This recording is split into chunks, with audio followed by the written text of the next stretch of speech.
Hello, guys, and welcome to the first Calculus 2 episode, which involves most of A level, the Year 2 A2 A level maths in the UK.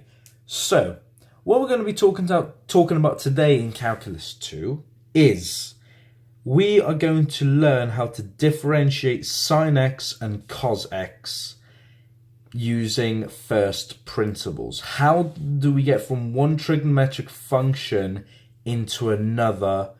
Well, we do that using small angle approximations and some trigonometric identity. No, sorry, not identities, but some formulae that we need to know. So I'm just going to talk about a little bit of small angle approximations. So as you can see that when theta is small, sine x is approximate to 1. So if I draw the graph of y equals sine x, so this is from pi, minus pi to pi. Okay, so this is y equals sine x. I'm probably wrong anyway, but so from minus pi to pi, y equals sine x. So from here, y equals theta. So when theta is small, you notice that it's just a straight line. So we can say that y equals theta. So then now we can say that sine theta approximates just to theta. Oh, sorry, it's not 1, it's theta. I do apologize. Forgive me. I've made a mistake. Now I have corrected it through talking about small approximations. So that's what happens. So when you essentially in this circle, when you zoom in, it appears to be almost a perfect straight line. And that word almost is important because that is the approximation. When I say is, it would be equal to theta, but it's not. It's almost a straight line. Therefore, we can approximate to theta. It's the same thing with tan. So if we draw the graph y equals tan x from minus pi over 2 to pi over 2, y equals tan theta, you can see is almost exactly the same as the sine graph. So when theta is small, when we draw the graph, it appears to almost be a straight line, exactly the same as the sine graph. So therefore we can say that tan theta is approximately just theta. Okay? This is when theta is small. And this pretty much appears to be a straight line. Sorry, I forgot to include them. Okay, but for cos, it's different. Okay, so when we draw the cos graph from minus pi to pi again, okay, we notice something slightly different. Well, not slightly, but majorly different about the cos graph. What we see is that it cuts through 1. It cuts through 1. That's the maximum amplitude, let's just say, or the y-axis. So this is y equals cos theta. So when theta is small,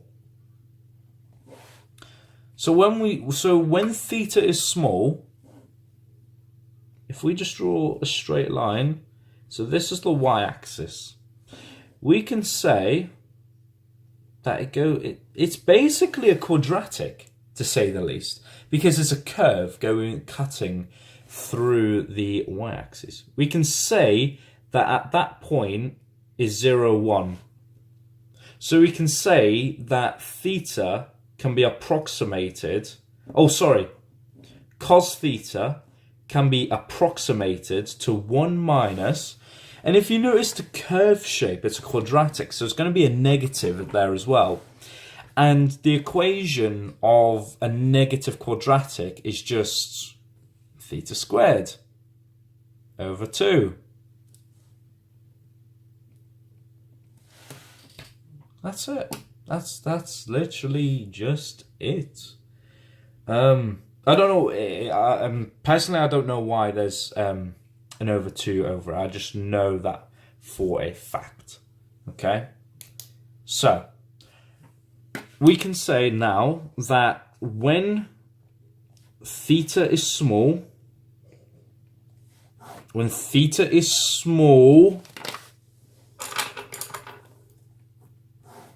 massive bloody red box, sine theta can be approximated to theta, which is also tan theta, which can also be approximated just to theta.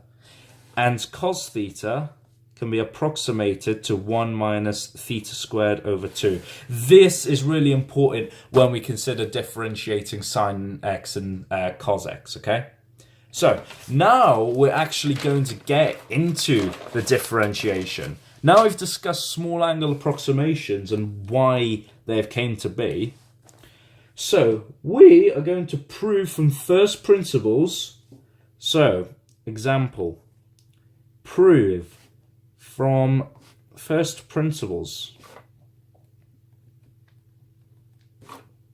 that the derivative of sine x is cos x. We're not talking about theta. We're not talking about cos. Now, there is one thing that I do want to say, and if you look up in the book, there is some assumptions. We are not going to do the assumptions because I want you to understand how it essentially becomes to be. Okay, so we're going to set some coordinates. So we need to work out the almighty gradient. So we need 2 sets of coordinates. So we can say that x naught and y naught can be equal to x and sine x. If you go back to the very video 1.2 differentiating polynomials, you will understand what I mean. And we have another. This is just one set of coordinates, just one set of coordinates. Okay. Now we have our second set of coordinates, which is our change in increment height. So we're going to say that x plus h, comma, sine x plus h, okay? Those are coordinates. These are coordinates. Oh, sorry, I forgot to include. This is an x0 and this is x2, y2. And then our gradient is y2 minus y1 over x2 over x1, which it doesn't take you miss the obvious. But if you notice that m is the gradient and the derivative, and if you take the derivative of a function, then that's the gradient. So in fact, gradient, we're already working out. We're already making small little steps without you actually realizing. That's amazing. That's fun. So, because m is equal to the derivative of f of x. Oh, sorry, yeah. Let f of x equal sine x. I don't really give a crap about that. So, we can say that the derivative of x equals, as the limit of h tends to 0. The only reason we include that h tends to 0 is so that it's little increments and change, and that's what we're doing. So it's to ever so slight change an increment of height or gradient or whatnot. So we're going to include y2 minus y1. So y2 is sine x plus h minus sine x. Okay, so that's our y2 minus y1. All divided by x plus h minus x. Okay, so we got our x2 and our x1. Do not forget to include, don't cancel straight away. You will lose a mark for that. So, next line. The limit is the derivative of sine x is equal to the limit as h tends to 0. Oh yeah, I've got to mention as well. If you have done a bit of trigonometry, good for you. So, sine x cos h plus cos x sine h minus sine x. Then you can cancel the x's. Right. Please do not mistake this for cosh or shine, because they're hyperbolic functions.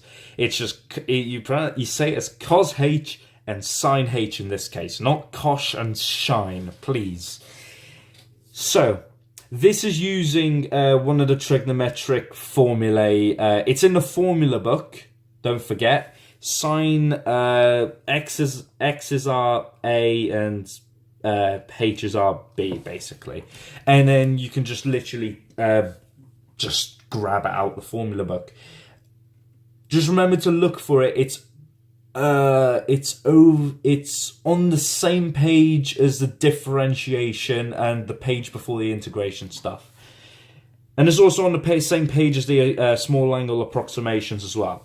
So anyway, so what we're going to do, as the limit as h tends to 0, what we're going to do, we're going to collect, we're going to make one big bracket, so square root, square bracket it.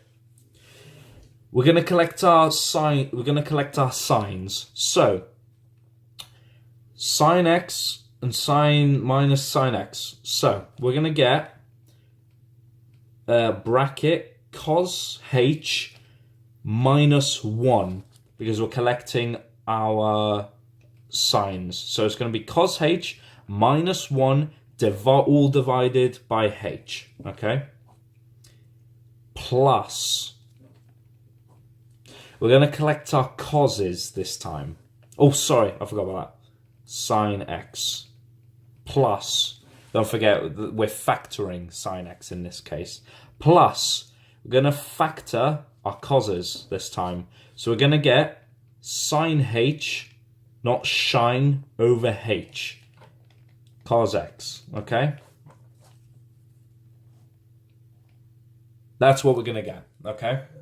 So, now we're going to make two statements. We're going to say that as the limit as h tends to 0, cos h minus 1 over h can be approximated into the limit as h tends to 0, 1 minus h squared over 2 minus 1 all over h, okay? Just going to put all brackets, okay? Now we're using small angle approximations for cos h. So cos h is approximate to 1 minus h squared over 2, okay?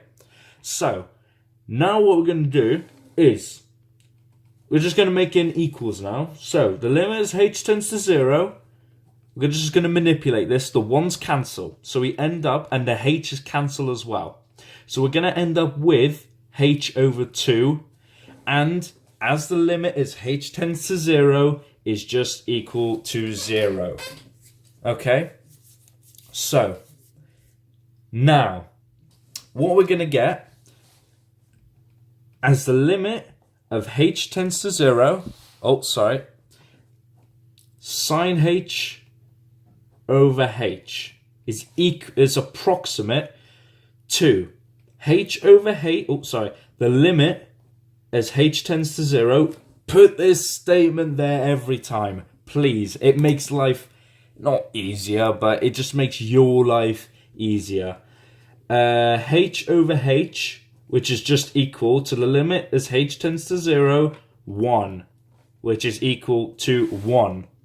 So this is the assumption bit. Oh, sorry, move camera. You just went all through that for nothing, basically. You're always given that assumption. So cos h minus 1, all divided by h, tends to 0. Sine h over h tends to 1. Now, we put these in the formula here. So now we can say that the derivative is equal to 0 sine x. Because cos h minus 1 all over h is equal to 0, we can now just put it in. We don't need to put the limit as h tends to 0 anymore, because we've already considered the limit. Plus 1, because sine h all over h is equal to 1. Cos x is all equal to cos x. And that, ladies and gentlemen, is differentiation from first principles from sine x to cos x. It is a long process. This, if you include the assumption, if you're given an assumption, use it. Because otherwise you're going to get an ignore subsequent working, which means just don't mark all that bullshit for nothing. So 5 marks maybe at best. You might have to get tan x and sec x, sec squared x. I don't know, but yeah, that's how you differentiate. Follow this. Look in your example, and if you need to go over it again, please do, because this is so important, and this might crop up in your exam, to say the least. It might crop up because this is the foundation of trig differentiation, basically. So now we can make the statement such that if y is equal to sine x, then dy, then the differential of sine x is equal to cos x. Okay? If y equals cos x, then dy by dx is equal to minus sine x. You might get asked to prove this. Okay?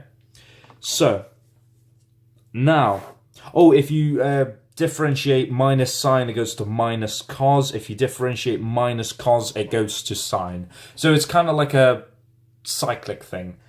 Also, if you differentiate, so if y is equal to sine kx, where k is a constant, then dy by dx is equal to k sine k. Oh, sorry.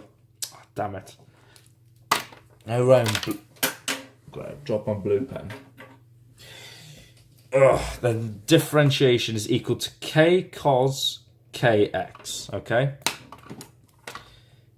If y is equal to cos kx, then the differential of cos kx is equal to minus k sine kx. Okay? And that's pretty much it. You in this little bit, you're only going to be dealing with.